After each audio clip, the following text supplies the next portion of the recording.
একটা ভালো কলেজের সাথে যদি কেউ মানে সম্পৃক্ততা কারোর থাকে তাহলে তার শুধু মানে এটা একাডেমিক লাইফে হেল্প করবে না, তার ওভারঅল তার লাইফস্টাইলটাই চেঞ্জ হয়ে যায়। কলেজে এই যে এসএসসির পরের এই টাইমটুকুটাকে তুমি আসলে কিভাবে কাজে লাগাইছো? তো তাদের থেকে আমি অনেক কিছু শিখতে পারছি, যেমন মানে হাল ছেড়ে দেওয়ার মেন্টালিটিটা আমার তাদের কাছ থেকে ভ্যানিশ হয়ে গেছে। কম্পিটিটিভ এক্সামের উপায়টা হচ্ছে তুমি কম সময় কত বেশি ইফিশিয়েন্ট, মানে নিজে থেকে অটোমেটিক্যালি ভালো করার চেষ্টাটা তৈরি হয় এইসব ইনস্টিটিউশনে পড়ার জন্য। হ্যালো, আসসালামু আলাইকুম সবাইকে।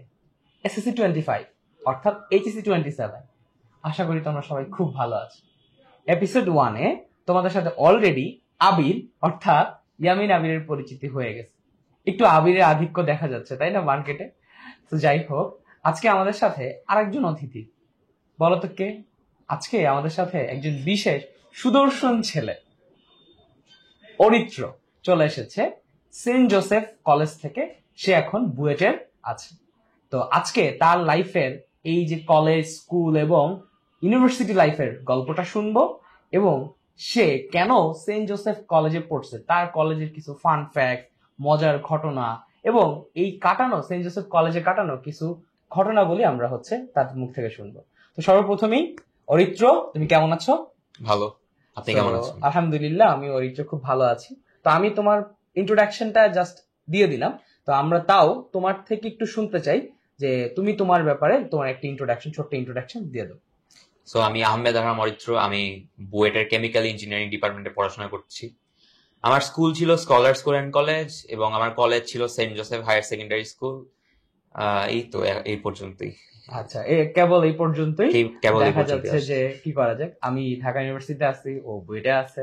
তো আমাদের লাইফ চলতেছে, দেখা যাক আমরা কতদূর যেতে পারি। দুইজনের স্বপ্ন আসলে দেশকে সার্ভ করা এবং বড় কিছু স্বপ্ন আমরা দেখছি।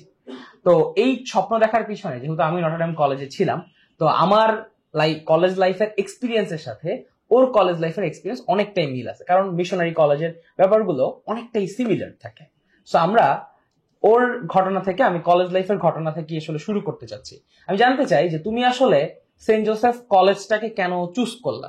তুমি কি নটরডেম কলেজে পরীক্ষা দিয়েছিলে কিনা? হ্যাঁ, আমি নটরডেমে এক্সাম দিয়েছিলাম, কিন্তু দুঃখজনক ভাবে হয় নাই। কিন্তু সবার যে অনেকের অনেক বেশি রিগ্রেট থাকে যে কেন নটরডেমে হয় নাই, বাট আমার সেই লেভেলের রিগ্রেটটা ছিল না।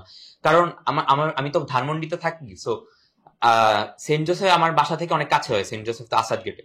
সো সেন্ট জোসেফে আমি এক্সাম দিয়ে বুঝে গেছিলাম যে আমার হয়ে গেছে চান্স, মানে একটা আইডিয়া পাওয়া যায় আর কি।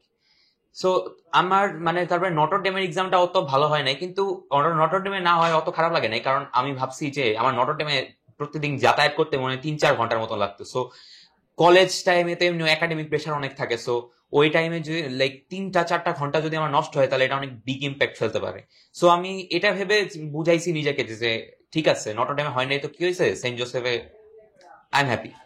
ওকে, এই যে হ্যাপিনেস এর ব্যাপারটা কিন্তু খুব বেশি ইম্পর্টেন্ট, বুঝতে পারছো? দেখো, ও কিন্তু টেকনিক্যাল একটা জিনিস নিয়ে আসছে সামনে, যে নটরডেমে ওর যাতায়াতের যে সময়টা, এটাকে ও সেভ করে এই টাইমটাকে ও ইফিশিয়েন্টলি ইউজ করছে ওর কলেজ লাইফে। সো এই যে টাইম ম্যানেজমেন্টেও একটা বড় সড়ো ব্যাপার হচ্ছে কলেজ চুজ করা।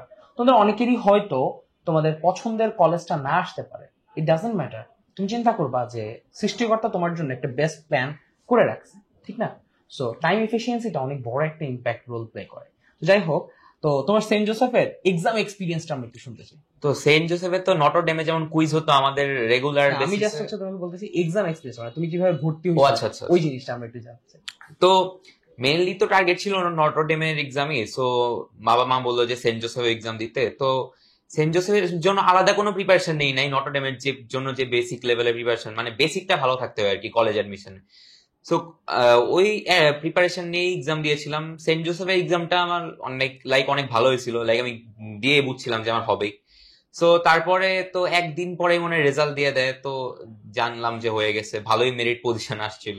সো এই তো অ্যাডমিশন আচ্ছা, জার্নিটা অনেক শর্ট ছিল, বাট অনেক শর্ট এন্ড র্যাপিড ভাবে শেষ হ্যাঁ হয়েছে। হ্যাঁ। আচ্ছা, সো একটা ইম্পর্টেন্ট জিনিস নোট করো, সেটা হচ্ছে যে বেসিক বিল্ডিং, যেটা আমিও তোমাদেরকে বলতেছিলাম, যে তুমি একটা ফুল বই কভার করতেছো, এটার সাথে সাথে বইয়ের পিছনে অনুশীলনী যে লেখাগুলো আছে, কালো কালো অক্ষরে যে লেখাগুলো থাকে, ওইগুলো পড়ে ডেপথ অফ নলেজ নেওয়াটাও কিন্তু ইম্পর্টেন্ট। এবং 2 এপিসোডেই এই দুইটা জিনিস আবির এবং অরিত্র একই জিনিসটা আমরা শুনতে পারলাম, ঠিক না? সো এখন আমরা চলে যাব যে তোমার কলেজ লাইফের এক্সপিরিয়েন্সটা, সেন্ট জোসেফের সিস্টেম অফ পড়াশোনা, একাডেমিক্সটা আসলে কেমন কাটতো? তো সেন্ট জোসেফে যাওয়ার পরে মানে আমার স্কুল লাইফ থেকে হিউজ চেঞ্জেস দেখছি। কারণ স্কুল লাইফটা অনেকটা ছিল যে এক্সাম হচ্ছে, পড়াশোনা করতেছি, পরীক্ষা দিতেছি, কিন্তু জোসেফে আসার পরে দেখলাম যে লাইক মানে college life isn't only about academics, like এখানে আরো অনেক কিছু আছে। সো লাইক মানে কলেজে আসার পরে মানে ইভেন কি আমাদের যে ওরিয়েন্টেশন প্রোগ্রামটা শুরু হয়েছিল এত ম্যাসিভ আমার কাছে লাগছিল, কারণ আমার স্কুলে এত ম্যাসিভ প্রোগ্রাম আমি নর্মালি দেখি। সো ওরিয়েন্টেশনের প্রোগ্রাম থেকে বুঝে গেছিলাম যে এখানে সবকিছু ম্যাসিভ আকারে হয় এবং মানে সবার জন্যই লাইক সবার জন্য এই মানে অনেক বিশাল লাইক কলেজ লাইফটা লাইক আমার মনে হয়েছে যে এত বড় খেলার মাঠ যেটা জীবনেও দেখি নাই টু বি অনেস্ট। সো তারপরে এত বাস্কেটবলের জন্য আলাদা গ্রাউন্ড, মানে এইগুলো দেখে খুবই মানে কি বলবো যে অবাক লাগছিল, আবার ভালোও লাগা কাজ করছিল। তো তারপরে আস্তে আস্তে যখন একাডেমিক প্রেশারটা শুরু হয়, শুরুতে আমার একটু অ্যাডজাস্ট করতে প্রবলেম হয়, কারণ মানে দেখতেছিলাম যে আমার মানে যে আমি তো ইংলিশ ভার্সনের, সো আমার যে আশেপাশে কিছু স্টুডেন্ট লাইক যারা অন্য অন্য স্কুল থেকে আসছে, যেমন আইডিয়াল, তারপরে মিরপুর ক্যান্টনমেন্ট, তারপরে অনেক অনেক স্কুল থেকে আসছে, ওদের দেখতাম যে ওরা মানে এত ডেডিকেটেড ভাবে পড়াশোনা করা শুরু করছিল একদম প্রথম থেকে। সো ওদের দেখে কাইন্ড অফ পিয়ার প্রেশার যেটা বলে, কিন্তু ওদের দেখে আমি আরো ইন্সপায়ার্ড হয়েছি, so thanks to them. So শুরুতে আমার একটু মানে যেমন নটরডেমে কুইজ হয় রেগুলারলি, আমাদের সিটি হইতো মানে প্রত্যেক সপ্তাহে 2-3টা সিটি থাকতোই, মানে এটা একটা রেগুলার বেসিসে, মানে কাইন্ড অফ এটা অনেক প্যারার ছিল। শুরুতে অ্যাডজাস্ট করতে খুবই প্যারা হয়েছিল, কারণ কোয়েশ্চেন গুলা খুবই বুঝতে পারতাম না, প্যাটার্নটা খুবই কঠিন আসতো। ফিজিক্সে আমাদের সিটিতে দিত ডিরাইভেশন, যেটা সম্পর্কে মানে স্কুল লাইফে কোনো আইডিয়া ছিল না যে ডিরাইভেশনও আসে পরীক্ষায়। সো ডিরাইভেশন গুলা মানে ফর্মুলা গুলা কিভাবে তৈরি হতেছে সেটা নিয়ে আমাদের ভালো একটা জ্ঞান তৈরি হওয়ার প্রসেসটা আমি জোসেফেই শিখতে পারছি। সো শুরুতে সিটি গুলা অত ভালো নাম্বার আসে নাই, একটু হতাশ ছিলাম, কিন্তু আস্তে আস্তে দেখলাম যে মানে কলেজ লাইফে এসে যেটা বুঝছি যে মানে একটা যে হার্ড কোয়েশ্চেন এটা যে স্কিপ করার যে একটা মেন্টালিটি থাকা উচিত, এটা এটা খুবই ভাইটাল। কারণ অ্যাডমিশন টাইমে এটা সবচেয়ে ফিল করছি যে যত ইফিসিয়েন্টলি আমি যেগুলা পারি সেগুলো যত তাড়াতাড়ি শেষ করতে পারবো, তত আমার অ্যাডমিশনে লাইক ইউনিভার্সিটিতে চান্স পাওয়ার রেটটা বাড়ে। এবং স্কিপ করার মেন্টালিটিটা সবচেয়ে বড় বিষয়, কারণ লাইক যে কোনো একটা অ্যাডমিশন টেস্টেই ধরলাম যে আমি একটা হার্ড কোয়েশ্চেন আসছে, ওটা নিয়ে যদি সারাক্ষণ পড়ে থাকি, আমি তো বাকি ইজি কোয়েশ্চেন গুলো সলভ করতে পারবো না। সো এটা তো আমার অ্যাডমিশনের রেজাল্টে ইম্প্যাক্ট করবে। সো আমি আমার কলেজ থেকে শিখছি যে কিভাবে কোয়েশ্চেন স্কিপ করার অ্যাবিলিটিটা ক্রিয়েট করতে হয়। সো এভাবেই আসলে লাইক স্কুল লাইফে যেমন মানে ছিল যে 90% 100% অ্যান্সার করতাম, এটা নর্মাল খুবই, কিন্তু জোসেফে আসার পরে বুঝছি যে 60-70% অ্যান্সার করা মাঝে মাঝে এটা অনেক হাই লেভেল হয়ে যেত, মানে এটা এটা মানে খুবই ভালো হয়ে যেত যে 60-70% অ্যান্সার করছি। So this is one thing I learn from Joseph which was good practice. Okay, so significantly 3-4টা পয়েন্ট আউট যদি আমি করি, সেটা হচ্ছে দেখো এডমিশনের সব কথাগুলো আসলে তোমাদের এডমিশন ওরিয়েন্টেড। তোমরা হয়তো অবাক হইতে পারো যে কেবল কলেজে উঠলাম না কেন এডমিশন ওরিয়েন্টেড কথা বলতেছে। একটা মজার ব্যাপার হচ্ছে তুমি এসএসসি তে তোমার ফ্যামিলি তোমাকে জিজ্ঞাসা করবে what is your about result, SSC result কি ছিল। বাট প্রবলেম হচ্ছে এইচএসসি তে গেলে তোমাকে আর কেউ জিজ্ঞাসা করবে না তোমার এইচএসসি রেজাল্ট কি ছিল। প্রশ্নটা হচ্ছে তুমি কোন ইউনিভার্সিটিতে কি সাবজেক্টে পড়াশোনা করতেছো। সো এক স্টেপ আগায় এখন থেকে ভেবে রাখলে কি হবে, তোমার এখন থেকে প্রিপারেশনটা শুরু হবে যে কোনো মিশনারি কলেজে, এনডিসি, এইচসিসি অথবা সেন্ট জোসেফ। তো এই ধরনের কলেজগুলোতে যেটা হয় যে ওনারা আগে থেকে এক স্টেপ ভেবে রাখে। টাফ কোশ্চেনকে ডিল করাও একটা আর্ট, এবং তুমি যত বড় হবা তুমি একটা মজার জিনিস দেখবা যে তুমি যে চিন্তা করতে পারতেছো না, এই চিন্তা করার অ্যাবিলিটিটা ক্রিয়েট করতে হবে। ঠিক আছে, তোমার এক্সাম, যে কোনো এক্সামে আমাদের আসলে উপায়টা হচ্ছে, বা কম্পিটিটিভ এক্সামের উপায়টা হচ্ছে তুমি কম সময় কত বেশি ইফিশিয়েন্ট। কারণ তুমি একটা প্রোগ্রাম লিখতে পারো, এই প্রোগ্রামটা 10 মিনিটে লেখার থেকে কেউ 2 মিনিটে লিখতে পারে, is more efficient right now. এইটাই আসলে একটা প্র্যাকটিস। তো মিশনারি কলেজগুলোকে এখানে ফোকাস করে যে তুমি কিভাবে যে কোনো একটা টাফ সিচুয়েশনে তোমার একটা নিজের একটা অরাকে ডেলিভার করে দিয়ে আসতে পারতেছো। এবং এটা একদিনে ক্রিয়েট হয় না, ইটস টোটাল অফ মান্থে। আমার মনে হয় তোমরা মান্থে হচ্ছে মিনিমাম 4টা কুই 4 দুগুণে 8টা 10 থেকে 11টা মনে হয় পরীক্ষা দিতা না। তাহলে তুমি চিন্তা করো 10টা করে যদি একটা মাসে পরীক্ষা হয়, আরো বেশি হয়। তার মানে আসলে তোমার 3 দিন পর পর একটা পরীক্ষা। তো তাহলে তুমি চিন্তা করো তোমার 18 মাসে তোমার কত পরীক্ষা হয়ে যাবে। এত পরীক্ষা দেওয়ার ফলে প্রত্যেকটা চ্যাপ্টারের উপর তোমার টোটাল নলেজ গেইন হচ্ছে। তো এটাই তো তোমার একটা বড় প্রিপারেশন হয়ে যাচ্ছে। বুঝা গেল যে কেন এই কলেজগুলো অন্যতম সেরা। আমাদের কলেজ লাইফটা তো অনেক শর্ট ছিল, সো হ্যাঁ 1.5 বছরের মধ্যে CT and half yearly final সহ হ্যাঁ যদি আমি মানে পার এক্সাম কাউন্ট করি প্রায় 100টার মতো এক্সাম দেওয়া হয়ে গেছিল, আরো বেশি। 1.5 বছর কলেজ 1.5 লাইফটা, বছর লাইক অনেক শর্ট ছিল। 1.5 বছরে এতগুলো পরীক্ষা, মানে আমরা পরীক্ষার মধ্যেই থাকতাম টু বি অনেস্ট। মানে মানে এখন আমাদের এখন সিটি সাইকেল তোমাকে চলতেই থাকতো। এখন তোমাকে বুয়েটে এটা কিভাবে হেল্প করে? হ্যাঁ, বুয়েটের যে একাডেমিক সিস্টেম, এখানেও তো মানে সেমিস্টার 14 উইকের সেমিস্টার হয় এক সেমিস্টার। সো এখানে 14 উইকের মধ্যে প্রায় 20টার মতন সিটি থাকে, তারপরে যে ল্যাব কোর্স গুলো থাকে সেটার কুইজ থাকে, ভাইবা থাকে। বাট এগুলা যেহেতু কলেজ লাইফে ইউজ টু ছিলাম, সো ইউনিভার্সিটিতে এসে প্রেশার একটু মনে হয়েছে, কিন্তু মানে অ্যাডজাস্ট করতে খুব একটা অসুবিধা হয় নাই। অ্যাডজাস্টমেন্টটা খুব সহজ হয়ে গেছে। দেখো হায়ার স্টাডিজেও এটা কতটা হেল্প করতেছে, ইভেন আমাকেও হেল্প করে। আমার যখন ইনকোর্স চলে, তোমরা জানো হয়তো কখন আমার পরীক্ষা চলে, কিন্তু আমি কিন্তু ওই যে পরীক্ষার ফিয়ারনেসটার কাজ করে না, বুঝতে পারছি? আমরা অলওয়েজ এটাকে অ্যাডাপ্ট করে ফেলছি। আচ্ছা, তো আমরা তো একাডেমিক প্রেশারের কথা শুনলাম। আচ্ছা, তোমার সাথে তোমার কলেজ লাইফে কলেজের সব থেকে ইন্টারেস্টিং কিছু কথা নিয়ে আলোচনা করবো, ঠিক আছে? কলেজের রিভিউ টিভিউ নেওয়ার জন্য কোন জিনিসটা হচ্ছে তোমাকে মোটিভেট করতো প্রতিদিন কলেজে যাওয়ার জন্য? ও আচ্ছা, তো লাইক যখন মানে আমি তো যেটা বললাম যে আমার স্কুলে এত বড় প্লেগ্রাউন্ড ছিল না, তারপরে বাস্কেটবল কোর্ট ছিল না, এখানে ব্যাডমিন্টন কোর্ট আছে জোসেফে। তো শুরুর দিকে অনেক খেলাধুলার চেষ্টা করতাম আর কি। এখানে টেবিল টেনিসেরও লাইক অনেক জায়গা ছিল খেলার। তো ওই জায়গাগুলো অনেক মানে কি বলবো নস্টালজিক লাগে এখন ভাবতে, যে ওই জায়গাগুলো অনেক সময় কাটানো হয়েছে। তারপরে শীতকালে ফ্রেন্ডদের সাথে ব্যাডমিন্টন খেলতাম অনেক কলেজে লাইক কলেজ শুরু হওয়ার 1 ঘন্টা আগেই চলে যাইতাম ব্যাডমিন্টন খেলতে। যে ফ্রেন্ডদের বলতাম যে ব্যাডমিন্টনের ব্র্যাকেট আনো, আমাদের সকালে ক্লাস হতো, তো আমরা ভোরেই যেতাম যে ব্যাডমিন্টন খেলতে, যে অনেক এক্সাইটেড থাকতাম আর কি। তো ওইসব মেমোরি গুলো অনেক ভালো লাগে। আর টু বি অনেস্ট মানে কলেজ লাইফ আমার কাছে শুধু একাডেমিক্স ছিল না, লাইক আমি অনেক ফ্রেন্ড বানাইতে পারছি যাদের সাথে আমার এখনো অনেক ভালো কানেকশন। তারপরে লাইক অনেক ফ্রেন্ডের থেকে অনেক কিছু শিখছি, যে তারা কিভাবে স্ট্রাগল করতেছে তাদের লাইফে, যে তারা মানে হাল ছাড়তেছে না। ধরেন তারা একটা টপিক বুঝতেছে না, কিন্তু তারা সেটার জন্যই প্রত্যেক দিন দেখতাম যে তারা বই নিয়ে বসে থাকতো ওই টপিকটা বোঝার জন্য। তো তাদের থেকে আমি অনেক কিছু শিখতে পারছি। যেমন মানে হাল ছেড়ে দেওয়ার মেন্টালিটিটা আমার তাদের কাছ থেকে ভ্যানিশ হয়ে গেছে, তাদের কাছ থেকে শেখার পরে। যে হাল ছেড়ে দেওয়ার মেন্টালিটিটা আমার একদম থেমে গেছিল। মানে আগে যেমন অল্পতেই মনে হতো এখন কি করবো, কিন্তু আমার ফ্রেন্ডস এবং পিয়ার্সদের দেখে আমার মানে অনেক মোটিভেটেড লাগছে নিজের, যে ওরা এত কষ্ট করছে আমি কেন পারবো না। সো এই তো। আর জোসেফে যেটা কি বলবো, মিশনারি ইনস্টিটিউশন গুলোর যেটা একটা কমন মানে কি বলবো প্র্যাকটিস থাকে, সেটা হচ্ছে প্রেসার হ্যান্ডেল করার মেন্টালিটিটা অনেক বাড়ায় দেয়। হ্যাঁ হ্যাঁ, অবশ্যই আমাদের শুরু থেকে এত চাপের মধ্যে রাখে, এবং সেই চাপ আমাদের সারপাস করতে হবে, কারণ এটা আমাদের যেহেতু মানে আমি এই কলেজে পড়তেছি, আমার তো এই কলেজ থেকে এইচএসসি টা দেওয়া লাগবে।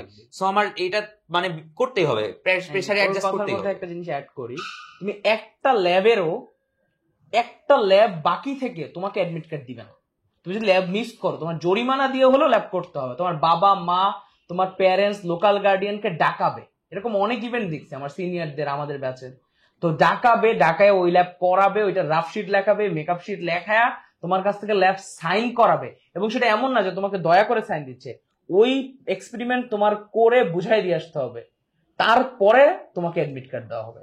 তোমার এক্সাম তুমি কি করবা ওই সময় কিন্তু কোনো মিশনারি কলেজ তাকাবে না, বাট তাদের ডিসিপ্লিন সেটা সবার আগে, তোমাকে মানতেই হবে, উপায় নেই। যেমন ব্যারিয়ার। হ্যাঁ, সো ভাই যেটা বলতেছে, তো আমাদের যেমন মানে অনেক হার্ড রুলস ছিল, লাইক ডিসিপ্লিনারি অনেক রুলস ছিল। তো একটা দিন যদি অ্যাবসেন্ট থাকতাম, সেটার জন্য এক্সকিউজ লেটার সাইন করানো লাগতো ডিসিপ্লিন স্যারদের কাছ থেকে। তারপরে সেটা আমরা মানে যখন অ্যাটেন্ডেন্স দিত তখন দেখাইতাম যে আমাদের এক্সকিউজ লেটার ইস্যু হয়েছে, তারপর আমাদের প্রেজেন্ট দিত, এছাড়া আমাদের প্রেজেন্ট দিত। আচ্ছা, এমন কোন ইভেন্ট আছে নাকি যে তুমি ধরো যাও না, কোনো একটা কারণে যাও না, ধরো তুমি অসুস্থ ছিলাম, অসুস্থ না, এরকম কোন একটা ইভেন্ট, অসুস্থ না, কোন একটা প্রয়োজনে হচ্ছে তোমার এক্সকিউজ লেটার আসছে, বাট টিচার ধরে ফেলছে যে তুমি আসলে অসুস্থ, এরকম না? এরকম কোন ইভেন্ট হয় নাই, কারণ অ্যাবসেন্ট খুব কমই ছিলাম। কারণ আমাদের আবার মানে 100% অ্যাটেন্ডেন্সের জন্য আবার একটা সার্টিফিকেট দিতে হবে। হ্যাঁ, এটা একটা থাকে, তো এনডিসি তেও থাকে অনেকে। আমি আবার আমার কলেজে প্রিফেক্ট ছিলাম, সো মানে প্রিফেক্ট হওয়াটা আমার কাছে অনেক সম্মানের লাগছিল। লাইক ব্যাচ থাকতো আলাদা, প্রিফেক্টের নাম মানে একটা ভাব ছিল আলাদা, মানে ওই মোমেন্টে সেটা অনেক ভালো লাগছিল আর কি। এবং মানে চেষ্টা করছি আর কি যে প্রিফেক্ট হিসাবে সব ডিউটি ঠিক মতন পালন করার। So that was a nice experience. এটা একটা মিশনারি কলেজের ইম্পর্টেন্ট থিং। আমাদের এনডিসি ছিল ক্যাপ্টেন, তো দুটো ক্যাপ্টেন ছিল, দুটো করে ক্যাপ্টেন থাকতো। ও হচ্ছে মোটামুটি একটা level of certain duty maintain করতো। যেমন ধরো একটা লেভেল অনেকগুলো তো হচ্ছে আমাদের রাফ শিট জমে বা মেকআপ শিট, একদম লাস্টে যেটা দেয়, মেবি ওটা রাফ শিট কি মেকআপ শিট বলে। তো ওইটা লেখার পরে ওইটার যে একটা ফাইলের মধ্যে হচ্ছে দিতে হয় যে কোনো মিশনারি কলেজে। তো আমার ক্ষেত্রে ওই ফাইলগুলো ও হচ্ছে একটু ডিউটি মেনটেন করতে হয়। ক্লাসের রুটিনে কেউ যদি কোনো ম্যাম বা টিচার একদম তো পাংচুয়াল থাকে, ঠিক আছে, সবসময় পাংচুয়াল থাকে, কোনো অ্যাসিস্টের প্রয়োজন হয়নি এই জিনিসগুলো করতে, এবং এটা আসলে একটা ভালো লাগা কাজ করে। আচ্ছা, কলেজের আইডি কার্ড নিয়ে কখনো প্যারা খাইছো কিনা? আমি কিন্তু খাইছি 2বার। না, আইডি কার্ড নিয়ে আসলে প্যারা খাই নাই, কারণ আইডি কার্ড সবসময় ক্যারি করতাম। বাট আইডি কার্ড মাঝে মাঝে না ক্যারি করলে একটু সমস্যা হইতো আর কি। হ্যাঁ, ঢুকতে দিত না। আইডি কার্ড না ক্যারি করলে মাঝে মাঝে ঢুকতে দিত না, বাট আমি সবসময় ক্যারি করার ট্রাই করতাম। তো একবার খুব মনে আছে, কুইজের 5 মিনিট লেট হয়েছে, আইডি কার্ড নাই, ঢুকতে দিবেই না, তো দিবেই না, ঠিক আছে। সো এরকম ঘটনাও আসলে ঘটছে। ডিসিপ্লিন ইজ আনাদার লেভেল এই মিশনারি কলেজগুলোতে। আচ্ছা, যেটা একটা হ্যাঁ, এক্সপেরিয়েন্স শেয়ার করি। অবশ্যই বলো। তো মানে আমাদের ল্যাব, যে মানে ল্যাব হয়তো ফিজিক্স, কেমিস্ট্রি, ম্যাথস, বায়োলজি, তো আমাদের ল্যাব গুলা খুবই মানে ইমফ্যাসিস দিয়ে করানো হইতো আর কি, লাইক অনেক ইম্পর্টেন্স থাকতো আমাদের ল্যাব ক্লাসে। নর্মালি আই গেস অন্যান্য কলেজে এত ল্যাবে মানে ফোকাস দেয় না, আমাদের যেভাবে দিত।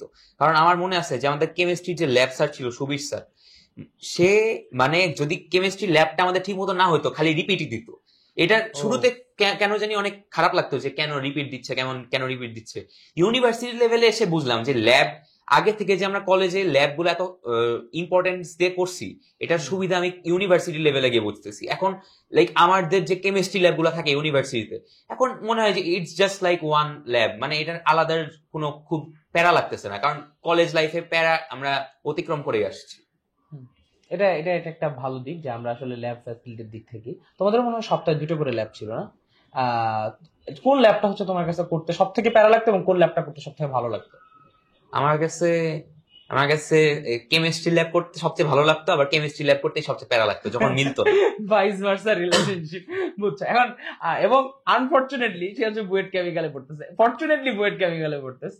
সো ওর সাথে কেমিস্ট্রি একটা খুব ভালো সম্পর্ক আছে, বোঝা যাচ্ছে। আবিরও তো মনে হয় হচ্ছে তোমার ফ্রেন্ড। হ্যাঁ, হ্যাঁ, আমিনার, ও বুয়েট কেমিস্ট্রিতেই আছে। তো দেখা যাচ্ছে যে কেমিক্যাল, সরি বুয়েট কেমিক্যাল আছে। আচ্ছা, তো এই গেল হচ্ছে আমাদের ঘটনা। তোমরা বায়োলজি ল্যাবে অবশ্যই তেলপোকা কাটছো।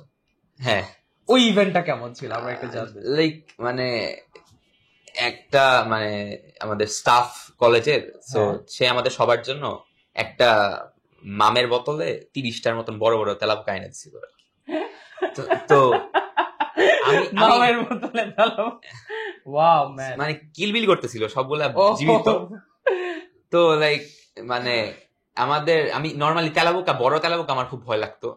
ওই দিন ওটা মানে কাছ থেকে দেখার পরে, তারপরে যখন কাটাকাটি করা লাগতেছিল তেলাপোকা, ওটা দেখার পর থেকে তেলাপোকার আর ভয় নাই। সো এটাও একটা মানে কি বলবো অ্যাচিভমেন্ট কলেজ থেকে। ওয়াও, এইটা। সো এই ল্যাবটা আমাদের সবার সাথে হয়, 2বার কাটা লাগে মনে হয়। একবার হচ্ছে লালা গ্রন্থি, একবার হচ্ছে পৌষ্টিক গ্রন্থি। পৌষ্টিক গ্রন্থিটা খুবই ওটা কাটলে না হাতে তেল বের হয়ে যায়, বুঝছো। ওইটার পরে 1 সপ্তাহ কিছু খাওয়া যায় না হাত দিয়ে। তো এই ধরনের এক্সপিরিয়েন্স তোমাদের সাথে হবে, বাট এগুলো খুব মজা, সব ফ্রেন্ডদের সাথে মজা, এন্ড এটা একটা বড় সড়ো লেভেলের ট্রেনিং। আচ্ছা, খেলতে গিয়ে একই গ্রুপের সাথে কখনো হচ্ছে ঝগড়া বাঁধছে কিনা, যে এক গ্রুপ আর এক গ্রুপের সাথে? না, আমরা ফ্রেন্ডরা খেলতাম ফুটবল মাঝে মাঝে, লাইক যখন ব্রেক থাকতো আর কি। তো ব্রেকে এত মানুষ খেলতো যে কখন আমরা যে কোন টিমের সাথে খেলতেছি মাঝে মাঝে এটাই ভুলে যাইতাম। এত ওভার ক্রাউডেড ছিল আর কি প্লেগ্রাউন্ড, যে আমার মাঝে মাঝে আমার টিমমেটই খুঁজে পাইতাম না যে কই, লাইক এত মানুষ ছিল ফুটবল খেলতাম। এমন ঘটনা ঘটছে যে আমি খেলতেছি, ও খেলতেছে, কে কার টিম এটা হয়তো ধরা যায় না। এগুলো হচ্ছে part of college life our, বুঝছো। আমার কলেজ লাইফের আরো লাইক সুন্দর মোমেন্ট ছিল হচ্ছে, নর্মালি স্কুলে অত ক্লাব রিলেটেড অ্যাক্টিভিটিস আমাদের ছিল না। সো ওই লেভেলের মানে সেই বেসিসে মানে ক্লাব অ্যাক্টিভিটিস আমার অত মানে এক্সপিরিয়েন্স ছিল না আর কি। তো কলেজে আসার পরে লাইক অনেক ক্লাবের সাথে ইন্ট্রোডিউসড হয়েছি, like how the club works. আর আমাদের কলেজের অনেকগুলা ক্লাবই অনেক অ্যাক্টিভ, যেমন জেএলআরসি, সিনটিলা, মানে এগুলো খুব আইকনিক ক্লাব। তারপরে জেসিএফ। আমি একটা ক্লাবের সাথে অনেক যুক্ত ছিলাম, জোসেফাইট ফটোগ্রাফি ক্লাব। সো ওই ক্লাবে ভালোই ইফোর্ট দেওয়ার চেষ্টা করছি, লাইক মানে ইভেন্ট নামানো যদিও আমাদের ক্লাব থেকে হয় না, আমাদের ক্লাবটা একটু মোটামুটি ছোট ছিল, কিন্তু লাইক সেমিনার, তারপরে মানে জুনিয়রদের ফটোগ্রাফি রিলেটেড আইডিয়া দেওয়া, অনেক কিছুই করা হয়েছিল। So which was a good learning experience from me. Like জীবনে কোনোদিন প্রেজেন্টেশন দিই না, কিন্তু ক্লাব অ্যাক্টিভিটির জন্য প্রেজেন্টেশন দেওয়ার লাইক একটা মানে কি বলবো মক প্রেজেন্টেশন দেওয়া হয়েছিল kind of. Wow wow wow, দেখছো প্রেজেন্টেশনের এবং এক্সপেরিয়েন্স আমাদের মানে ক্লাবের যে ফেস্ট গুলা হতো ওগুলো তো অনেক বড় বড় করে হইতো, সো আচ্ছা ওটা লাইক অনেকটা ফেস্টিভ মুড হয়ে যেত। লাইক যখন ফেস্ট গুলা চলতো, যে সায়েন্সের যে সিনকিলা যে ফেস্টটা নামায় 3 দিন চলতো, আমার অন্যান্য ফ্রেন্ডরা অন্যান্য কলেজ থেকে আসতো, লাইক মানে we had a fun time together. So মানে ফেস্টিভ্যালের মতন ছিল কাইন্ড অফ। মানে তোমাদের শত প্রেসারের মধ্যেও একটা প্রেসার লাইক আমাদের এমন কি হয়েছে যে আমরা সিটি দিছি, সিটি দেওয়ার পরে সিটিতে বাস খেয়ে তারপরে ফেস্টে গেছি এনজয় করতে, লাইক মানে কলেজ লাইফটা এমন ছিল আর কি। আচ্ছা, এটা তোমার এই যে তুমি ক্লাবিং করতা, এটা কি তোমার কখনো মনে হয়েছে যে একাডেমিক্স কে হ্যাম্পার করতেছে বা সামথিং? আমি আসলে ক্লাবিংটা মানে একাডেমিক্সকে ফার্স্ট প্রায়োরিটি রেখেই ক্লাবিং করতাম। এমন না যে হ্যাঁ কিছু মানুষ আছে যে যারা ক্লাবকেই লাইক এভরিথিং ইন মানে ভাবে যে তারা অনেক ইফোর্ট দেয়। আমি ওই রকম ছিলাম না, ক্লাবে মোটামুটি মানে টাইম দিতাম, যখন আমার মানে পড়াশোনা করার পরে যদি টাইম কিছু থাকতো তারপরে ক্লাবে দিতাম আর কি। লাইক আমি খুব একদম বেশি যে ক্লাব অ্যাক্টিভিটিসে জড়িত ছিলাম সেটা না, কিন্তু আমার পার্সপেক্টিভে যে ক্লাব অ্যাক্টিভিটিসে একটু জড়িত থাকা উচিত, কারণ তাহলে সিনিয়রদের সাথে নেটওয়ার্কিংটা বাড়ে আর ওভারঅল লাইক অনেক এক্সপিরিয়েন্স হয়।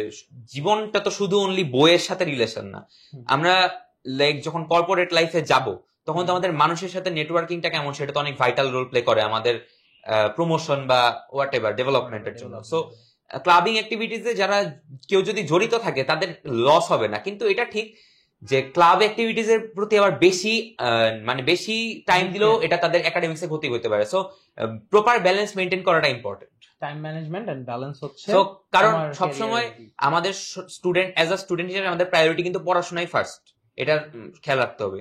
তারপরে টাইম পাবো আমরা ক্লাবিং অ্যাক্টিভিটিস বা এনি এক্সট্রা কারিকুলার অ্যাক্টিভিটিস সেটা করব, সেটা আমাদের জন্য কোনোদিন খারাপ হবে না, ভালোই হবে।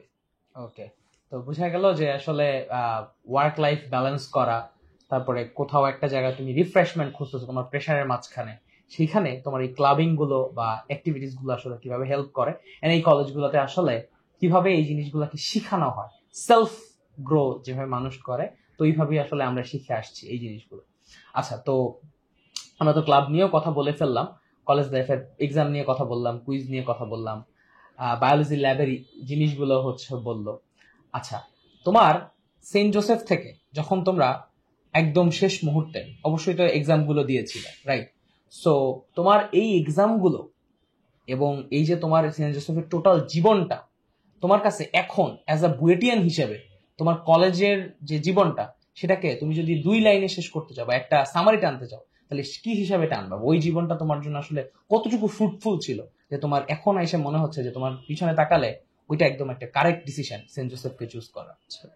সো 2টা লাইন বলবো, একটা হচ্ছে Josephite forever and I am proud to be a Josephite. শেষ, আমরা আর কিছু শুনতেও চাই না। ঠিক আছে, আমাদের অনেক বড় একটা লাইন। আমাদের মানে কিছু টিচার ছিল মানে এত জোস ভাবে পড়াইতো, মানে তাদের কথা এখনো ইউনিভার্সিটি লাইফে গিয়েও তাদের কথা স্মরণ হয়।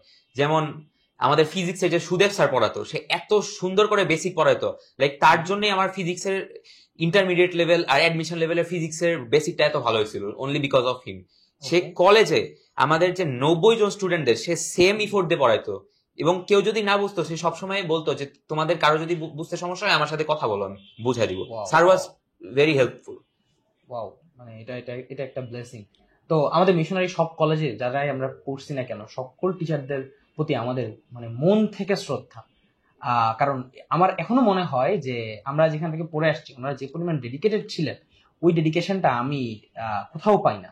ইভেন আমিও হয়তো বা অত পরিমাণ ডেডিকেটেড হচ্ছি না বা ওই পরিমাণ ডেডিকেশন দেখাতে পারবো কিনা, I don't know, but they were so dedicated in their journey. Okay, so আমরা তোমার পুরো এক্সপিরিয়েন্সটাই শুনলাম, টোটাল জোসেফের জার্নিটা শুনলাম, তো তোমার কেমন কাটলো সে ব্যাপারে হচ্ছে আলোচনা করলাম। সো আমরা একদম শেষে চলে আসছি। আমরা জাস্ট তোমাকে একটা কথা, তোমার থেকে একটা জিনিস জানতে চাই। এই যে তোমার জোসেফ জার্নিটা, তুমি যখন অ্যাডমিট হচ্ছিলা কলেজে, এই যে এসএসসির পরের এই টাইমটুকুটাকে তুমি আসলে কিভাবে কাজে লাগাইছো যাতে তুমি তোমার এই যে বেসিক বিল্ডিং বা বেসিককে স্ট্রং করতে পারো, এবং এটা পরবর্তীতে তোমার এডমিশনে কিভাবে হেল্প করছিল, আর কোনোভাবে গাইডেন্সের বা কোনো একটা কোর্সের কি প্রয়োজনীয়তা আছে কিনা এই কলেজ এডমিশনের ক্ষেত্রে? College admission college admission so to be honest আমি আসলে কোনো মানে কি বলবো কোর্সে অ্যাডমিটেড ছিলাম না আমার কলেজ অ্যাডমিশনের জন্য স্পেসিফিক্যালি।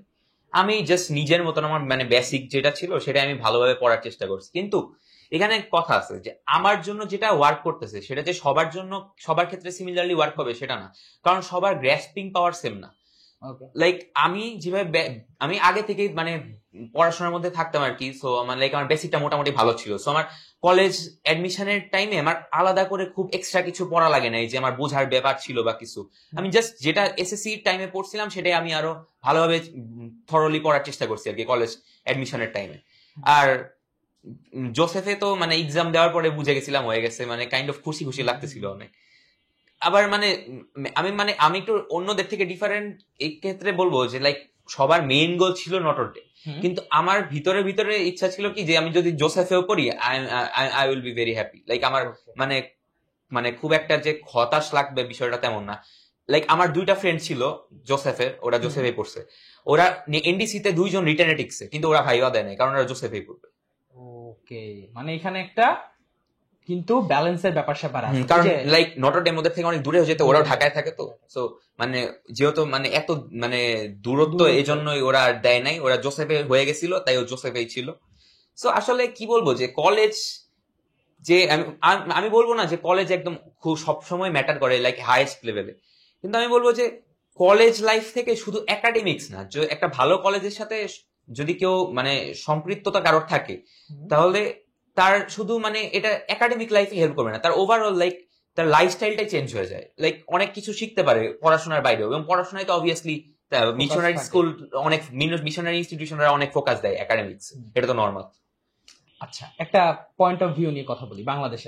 বাংলাদেশের অনেকে আছে ইংলিশ ভার্সন, যেমন আমরা জানি যে কলেজ লেভেলের যতদূর তোমাদের লেভেলও আছে, যেভাবে বাংলা ভার্সনের যেমন যে কোনো অনলাইন প্ল্যাটফর্মে বা অফলাইন প্ল্যাটফর্মে যে পরিমাণ কন্টেন্ট টিচার ইংলিশ বাংলা ভার্সনের জন্য আছে, ইংলিশ ভার্সনের জন্য তো ওই পরিমাণ নাই। সো তোমাদের কলেজে ম্যাক্সিমাম টিচার বাংলাতেও পড়ায়, তারপর আবার ইংলিশ ভার্সনের ক্লাস নেয়। সো তোমার এখানে সেন্ট জোসেফ কি রোলটা প্লে করছে তোমার ক্ষেত্রে, যে ইংলিশ ভার্সন হিসেবে তুমি তো ঢাকা, তাহলে ঢাকায় থেকে তুমি এই যে ইংলিশ ভার্সন স্কুল শেষ করছো, তারপরে সে এই যে অ্যাডাপ্টেশন কলেজ লেভেলে অনেক বাংলা রিসোর্স আছে, but English medium English version অত রিসোর্সটা নাই, তো এটা আসলে অ্যাডাপ্টেশনে সেন্ট জোসেফ তোমার কিভাবে হেল্প করছে? এটা আসলে মানে আমাদের স্যাররা বলে দিত যে মানে আমাদের মানে ইংলিশ ভার্সনে, কারণ আমাদের ইংলিশ ভার্সনের বইয়ে ইনফরমেশনটা বাংলা মিডিয়ামের থেকে কম্পারেটিভলি একটু কম, লাইক সব মোটামুটি সব বই, হয়তো ফিজিক্সটা সেম কিন্তু কেমিস্ট্রির বুকটা একটু কম আছে, আর ম্যাথস লাইক সবাই তো এসইউ আমাদের করাইতো আমাদের স্কুলে আমাদের কলেজে সরি, বাট আমি করতাম আবার রূপন্তী আলাদা করে, সেটা অন্য টপিক। সো মেইনলি আমাদের স্যাররা বুঝাই দিত যে বাংলা মিডিয়ামে যারা ওরা যে এক্সট্রা জিনিস পড়তেছে আমরা যেটা পড়তেছি না বইয়ে, আমাদের স্যাররা আমাদের ওটা মানে বুঝাই দিত যে এটা ওদের পড়াইছে, এটা আমাদের আলাদা করে পড়াইতো। ইটস নট লাইক যে আমরা মানে কি বলবো যে ল্যাক করতাম ওই নলেজটা, মানে কন্টেন্ট ইজ সিমিলার কন্টেন্ট মানে স্যাররা বলে দিত যে এটা এই টাইপের জিনিস, এটা বাংলা বই আছে, এটা তোমরা ইংলিশে পড়ো। এই ম্যাথটা এই টাইপের ম্যাথটা বাংলা লিখার বই আছে, তো এটা তুমি ইংলিশ ভার্সনেরটা এটা মনে রাখো। এটা তাহলে বলতে পারতেছো যে মিশনারি কলেজগুলোতে তোমার যে, আমিও জানি আমার ফ্রেন্ডদের ক্ষেত্রে সেম জিনিসটাই শুনে আসছি, যে মিশনারি কলেজগুলোতে কিন্তু একটা সিগনিফিকেন্ট রোল প্লে করা হচ্ছে, সেটা হচ্ছে ইংলিশ ভার্সন এবং বাংলা ভার্সনের গ্যাপটা কিন্তু কমায় আনা হচ্ছে, যার ফলে আগে থেকেই কিন্তু ওরা জেনে যাচ্ছে যে ওদের আসলে কতটুকু পড়া লাগবে। ঠিক আছে, এখানে কিন্তু কোনো গ্যাপ ক্রিয়েট হচ্ছে না। তারপর লাইক মানে ইংলিশ ভার্সনের যারা মেডিকেল অ্যাসপাইরেন্ট হয় না, তাদের জন্য খুব টাফ হয়ে যায় মেডিকেল ক্র্যাক করা, কারণ আমাদের ইংলিশ ভার্সনের লাইক মেডিকেলের যে মেইন দুটা বই কি জানি আবুল হাসান স্যারের আর গাজী আজমল স্যারের বই, এই দুটা বইয়ের ইংলিশ ভার্সনের ভার্সন অ্যাভেলেবল না, ইংলিশ ভার্সনের বই নেই। সো অলরেডি তো তারা অ্যাডমিশনে মেডিকেলে যারা অ্যাডমিশন দিবে তারা অনেক পিছায় যাইতো। সো আমার ফ্রেন্ডদের দেখতাম যে যারা হোললি মেডিকেলে মানে তারা ডেডিকেটেড ছিল, মেডিকেল লাইনেই যাবে, তারা দেখতাম যে ইংলিশ বইয়ের পাশাপাশি বাংলা বইও পড়তো। মানে তাদের ডেডিকেশন অন্য লেভেলের ছিল। এটা একটা কিন্তু অনেক সিগনিফিকেন্ট রোল, যে তুমি আসলে মানে ডাক্তার হওয়ার জন্য একটা মানুষ কোথায় যাইতে পারে, অ্যাডমিশন টেস্টকে ক্র্যাক করার জন্য একটা মানুষ কোথায় যেতে পারে? এটা আই থিঙ্ক মনে হয় আশেপাশের এমবিএস থেকে আসতো, তাই না? মানে আমার আশেপাশের মানুষজন কিন্তু বুয়েট, আইওটিয়ান, তারপরে হচ্ছে ডিএমসি, ডিইউ, সবাই দিকে। এন্ড সেন্ট জোসেফের ক্ষেত্রেও মনে হয় জোসেফে মানে জোসেফের one of the best thing আমি বলবো কি যে শুধু বাংলাদেশের ভালো করার বিষয়টা জোসেফে বলতো না, জোসেফ আমাদের লাইক বিদেশে যাওয়ার অনেক অপরচুনিটিস অনেক শেয়ার করতো। লাইক আমাদের অনেক ভাইরা অনেক ভালো ভালো ইউনিভার্সিটিতে গেছে এইচএসসির পরে। আমাদের ইভেন ইউনিভার্সিটির ফেয়ারও হইতো আজ আমাদের কলেজে, আমেরিকা থেকে কানাডা থেকে অনেক ইউনিভার্সিটির লোকরা আসতো লাইক অফার টফার নিয়ে আর কি। সো এগুলো আসলে অনেক হাম্বলিং এক্সপিরিয়েন্স ছিল টু বি অনেস্ট। আর মেইনলি যেটা বলবো হচ্ছে আসলে পিয়ার প্রেশার অনেক বড় জিনিস, দ্যাটস ওয়াই একটা ভালো ইনস্টিটিউশন দরকার। সো একটা ভালো ইনস্টিটিউশনে যদি কেউ পড়ে, তার আশেপাশের মানুষরা বিভিন্ন ভালো পজিশনে থাকে বা যাওয়ার চেষ্টা করে, সেখান থেকে নিজেরই মনে হয় যে আমি তো তাহলে পিছনে পড়ে যাবো যদি আমি ওদের মতন না চেষ্টা করি। সো মানে নিজে থেকে অটোমেটিক্যালি ভালো করার চেষ্টাটা তৈরি হয় এইসব ইনস্টিটিউশনে পড়ার জন্য। এটাই আসলে একটা মেইন গোল। আসলে আমরা সবাই আসলে কোনো একটা লাইফে ভালো কিছু করতে চাই এবং করতে চেষ্টা করি, এবং এইসব জায়গাতে আমাদের মিশনারি কলেজগুলো অনেক হেল্প করে, স্টুডেন্টদেরকে গাইড করে এবং পুশ করে। সো এইটাই আসলে নটর ডেম কলেজ এবং হলি ক্রস কলেজ বা কিংবা সেন্ট জোসেফ কলেজ, তো এই কলেজগুলোতে আসলে এই কারণটাতেই স্টুডেন্টরা ভালো করে এবং তারা ধীরে ধীরে দেশের অন্যতম সেরা কলেজের মধ্যে স্থান করে নিয়েছে। তো আজকে আমরা শেষ পর্যায়ে চলে এসেছি। অরিত্রর সাথে আমাদের কথা বলে বেশ ভালো লাগলো। অনেক এক্সপিরিয়েন্স আমার সাথে মিলে যায়, ওর সাথে মিলে যায়, দুজনেই একটা এক্সপিরিয়েন্স শেয়ার হইলো। সো থ্যাংক ইউ সবাইকে আমাদের সাথে দেখার জন্য। তোমাদের জন্যই কিন্তু তোমাদের স্বপ্ন পূরণের জন্যই কিন্তু আমাদের এফটি থেকেও একটা কলেজ এডমিশনের কোর্স আছে। কোর্সের লিঙ্ক অ্যান্ড ডেসক্রিপশনে আমাদের দেওয়া আছে। তোমাদের যদি মনে হয় যে হ্যাঁ, নিজের স্বপ্ন পূরণের জন্য একটা অ্যাসিস্ট্যান্স দরকার, সেটা কিন্তু এফটি অলরেডি রেডি আছে। সেই কলেজ এডমিশন কোর্সে আমি থাকতেছি ম্যাথ নিয়ে, তোমাদের আফরি ভাইয়া আছে সে এনডিসির ফিজিক্স নিয়ে, তার সাথে আমাদের সর্ব এক্সপিরিয়েন্স ফাহাদ স্যার, যে এখন পর্যন্ত প্রায় অনেক অনেক স্টুডেন্টদের কলেজ এডমিশন কোর্সে পড়িয়েছে এবং অনেকেই তার কোর্স থেকে চান্স পেয়েছে, অনেকে তার অ্যাসিস্ট্যান্ট শুনে অ্যাডভান্স শুনে চান্স পেয়েছে। সো আমরা এফটি পরিবার তোমাদের সাথে আছি, থাকবো ইনশাআল্লাহ। তো সবাইকে বেস্ট অফ লাক তোমার কলেজ জীবনের জন্য। অরিত্র, তোমার তরফ থেকে কিছু বলার থাকে যে তোমার জুনিয়রদের? সো মানে বেশি কথা বলবো না, বাট মানে কলেজ অ্যাডমিশন আসলে আমি ওইভাবে কোনো আলাদা কোর্স করি নাই, কিন্তু আমি এটা বলবো না যে সবাই আমার মতোই হইতে হবে যে কিছুই পড়া লাগবে না। হ্যাঁ, তুমি যদি মানে কোনো কোর্সেই পড়া লাগবে না, তোমার যদি বেসিক অনেক ভালো থাকে, তুমি যদি নিজের উপরে 100% কনফিডেন্ট থাকো, তুমি অবশ্যই তোমার কোনো কোর্স করার দরকার নেই স্পেশালি। কিন্তু অনেকে আছে যে লাইক পড়াশোনা করছে কিন্তু তাদের একটা প্রপার গাইডলাইন দরকার থাকে লাইক এই কলেজ অ্যাডমিশনটা ক্র্যাক করার জন্য। কারণ অনেকেরই ড্রিম থাকে যে মিশনারি ইনস্টিটিউশন গুলো পড়ার, Notre Dame, Holy Cross, Saint Joseph. So তোমাদের যাদের লাইক অনেক ড্রিম যে সব মিশনারি ইনস্টিটিউশনে পড়ার ইচ্ছা, তোমাদের তোমাদের গাইডলাইন হিসাবে এফটি অনেক ভালো একটা অংশ হতে পারে তোমাদের। সো এটাই আমার বলার ছিল। Thank you very much.